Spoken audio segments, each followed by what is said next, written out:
जबकि civil services की preparation एक होलिस्टिक प्रिपरेशन है, जिसमें कि एक समग्र व्यक्तित्व का निर्माण होता है। और अगर आप सिविल सर्विसेज में सेलेक्ट होते हैं तो इससे अच्छा करियर नहीं हो सकता।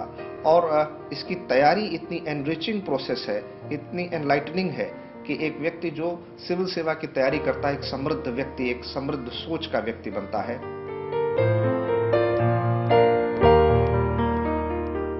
क्लास में हम बच्चे को उस चीज को जो कि सिविल सर्विसेज के लिए जरूरी है, कैसे बेहतर स्पष्ट तरीके से उनको कम्युनिकेट करें, उन तक अपनी बात पहुंचाएं, इसके लिए हम 3 स्तर पर तैयारी करते हैं।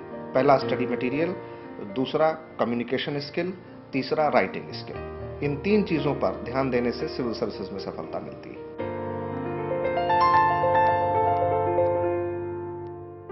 हम लोग 2 तरीके के कोर्स करते हैं। एक फाउंडेशन कोर्स है, जिसमें कि हम ये मान के चलते हैं कि जो सिविल सर्विसेज के लिए अभ्यर्थी हमारे पास आया है, उसको सिविल सेवा के विषय में कोई जानकारी नहीं है, ये इज कंप्लीटली फ्रेशर। और ऐसे स्टूडेंट्स को हम ग्रेजुएशन फर्स्ट ईयर से ही ट्रेन करना शुरू करते हैं। दूसरा जो कोर्स है वो रेगुलर कोर्स कहलाता है, जिसमें कि प्रीलिम्स और मेंस के लिए अलग अलग गाइडेंस होती है।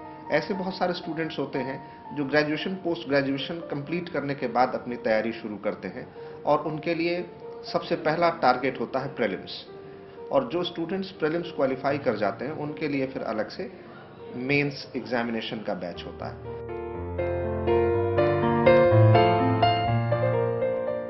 जनरल स्टडीज का रोल बहुत बढ़ा दिया गया है। जो एक इसमें नया चैप्टर एथिक्स इन गवर्नेंस और मोरालिटी पर जोड़ा गया है, इस पर हमारी रिसर्च टीम और कंटेंट डेवलपमेंट टीम ने काफी बेहतर काम किया है। और हम लोगों ने सारा study material, question answer writing और इसका पूरा फॉर्मेट तैयार कर लिया है। दूसरा एरिया जो मुझे लगता है बड़ा इंपॉर्टेंट है, वो वर्ल्ड हिस्ट्री का है।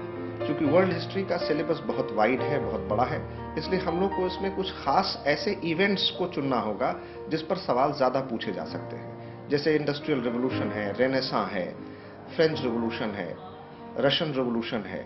उसके बाद आज जो ग्लोबलाइजेशन की पोजीशन है, where we stand today, world history में इन सारे एरियाज को जोड़ना बहुत जरूरी होगा।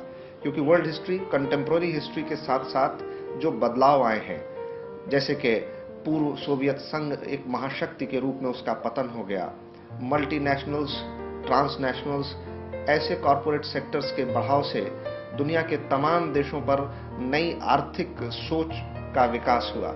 इस प्रकार जो वर्ल्ड हिस्ट्री है, उसको हमें वर्तमान से जोड़ करके विश्व इतिहास को देखना होगा।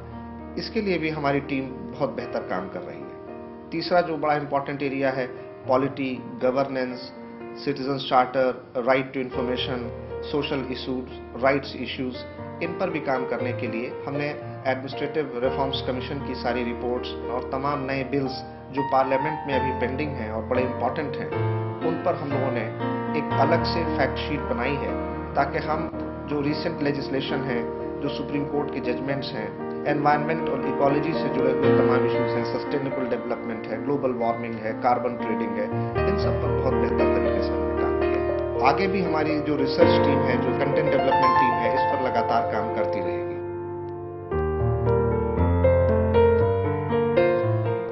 हम लोग 2 तरीके का टेस्ट करते हैं। एक तो रेगुलर टेस्ट होता है, यानी कि जो टॉपिक पढ़ाया जा रहा है, उस टॉपिक के खत्म होने के बाद उस टॉपिक पर टेस्ट लिया जाता है। और जब हमारा कोर्स कंप्लीट हो जाता है, उसके बाद हम सिविल सर्विसेज के पैटर्न पर 10 मॉक टेस्ट करते हैं। उसी पैटर्न पर, उसी तरीके से हम टेस्ट कंडक्ट करते हैं, जिसमें उनका रियल परफॉर्मेंस, रियल आउटपुट सामने आता है। जहां तक इंटरव्यू की गाइडेंस है, सिविल सर्विसेज में इंटरव्यू बहुत इंपॉर्टेंट रोल प्ले करता है। और इसलिए इंटरव्यू में आपके नॉलेज से ज्यादा के कम्युनिकेशन और प्रेजेंटेशन पर ध्यान दिया जाता है। इसलिए इंटरव्यू पर पर्सनैलिटी डेवलपमेंट, कम्युनिकेशन और डिसीजन मेकिंग, इन तीनों चीजों पर हम लोग अलग से ध्यान देते हैं।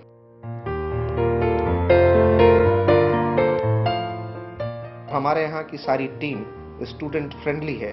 उनको हम लोग अलग से कोशिश ये करते हैं कि उनकी जो पर्सनल वीकनेसेस हैं, शॉर्टकमिंग्स हैं, कमियां हैं, क्लास में कई बार ऐसा होता है कि बच्चे झिझक के मारे कुछ नहीं पूछ पाते हैं, तो बाद में हम लोग उनको एनकरेज करते हैं, मोटिवेट करते हैं और उनकी इंडिविजुअल प्रॉब्लम सॉल्विंग भी करते हैं। हमारे यहाँ जो कोर फैकल्टी है, उसमें ज्यादातर वो लोग हैं जो सिविल सर्विसेज में डेडिकेटेड टीम की तरह हमारे यहाँ काम करते हैं और सारे स्टूडेंट्स को रेगुलर बेसिस पर गाइड करते हैं। एक्सपर्ट्स ग्रुप में एडवाइजिंग कमिटी है, जिसमें कि कई सीनियर आईएएस और आईपीएस ऑफिसर्स हैं, स्टेट लेवल सर्विसेज के ऑफिसर्स हैं। दिल्ली, पटना, बनारस, इलाहाबाद के यूनिवर्सिटी और कॉलेजेस के टीचर्स को भी हम लोग एक्सपर्ट्स के रूप में कभी कभी आमंत्रित करते हैं, जो यहाँ पर हमारे पुराने स्टूडेंट्स रहे हैं। हम लोग उनको बुलाते हैं बेहतर मार्गदर्शन देने के लिए। हमारी पूरी टीम, फैकल्टी, कंटेंट और मल्टीमीडिया असिस्टेंस के साथ we are very well equipped. Civil सेवा में ऐसा माना जाता है कि बहुत सारी चीज़ें रटनी पड़ती हैं और मेमोरी पावर अच्छी होनी चाहिए।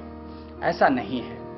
अगर आपको काबिल फैकल्टी मिलती है तो काबिल फैकल्टी उसका एक जिस्ट निकाल करके उन कठिनाइयों को दूर कर देती है। जैसे फॉर द एग्जांपल हम आपको बताना चाहेंगे कि बहुत सारे केमिकल कंपाउंड नेम जो हमारे अखबारों में रहते हैं, स्टूडेंट्स नोट्स बनाते हैं। कई केमिकल्स हैं जिन्हें याद करने में विद्यार्थियों को, स्टूडेंट्स को बड़ी दिक्कत होती है। उसके लिए सिंपल ये ध्यान रखना चाहिए, जिसके प्रोनाउंसिएशन में ईन आता है, बड़ी ई का उच्चारण आता है, वो सभी फंगस वाले होते हैं, और जिसमें आइन आता है वो सभी बैक्टीरियल प्रोडक्ट।